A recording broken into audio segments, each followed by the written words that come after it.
ama ang tinuturo. Pero Balik hindi na na ng ako. mga otoridad ang naunang Sa pahayag video. ng bata na ang kanyang ama ang mismong nanakit sa kanya.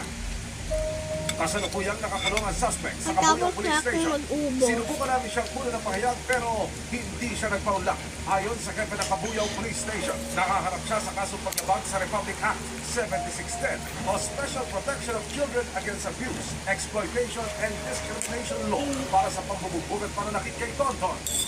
Grabe naman ginawa sa kanya. Severely abused. So may mga pasa visible sa kanyang mukha. Ang naging complainant po natin ay ang ating CSWD, including Hi, yung barangay guys. ng ating WPCD. Ayun. Kapag nakakulong naman, magagrasya na rin ay nakadepende din po sa ating hukuman. Para kamustahin ang kanyang kalagayan, isang araw matapos ang insidente, binisita ng resibo si Tonton sa ospital ng Kabuyao, Laguna, kung saan siya nagpapagaling at sinusuri ng mga espesyalista.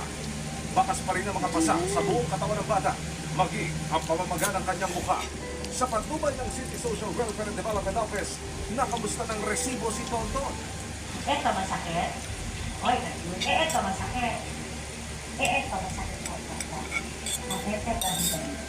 Ano kailangan mo kanina? Kumain ka ng kanin?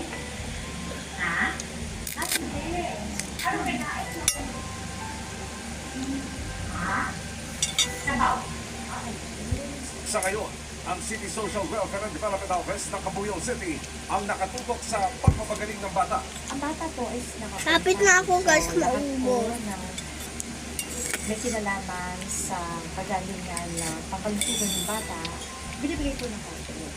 From the laboratory, the genetic test, yung sa CT scan, yung sa x-ray, tapos yung sa professional service ng mga consultant, kagaya ng pediatrician, authorities. Kahapon nung tinatanong siya, kinakausap siya, hindi mo marinig gaano sa salita, pero tumatanong. Pero ngayon, naririnig mo rin sa siya. At saka yung sa kanya, medyo panat. Natuklasan din ng CSWDO ng Kabuyao na wala sa barangay ay hindi po talaga na-register yung bata. Pero nang makikipag-coordinate po kami sa LCR, kung wala, di may negative copy po at na-facilitate po yung registration. Kasi isa po yun sa pangunahing karapatan ng bata, magkaroon ng identity. Tingnan muna ako, guys.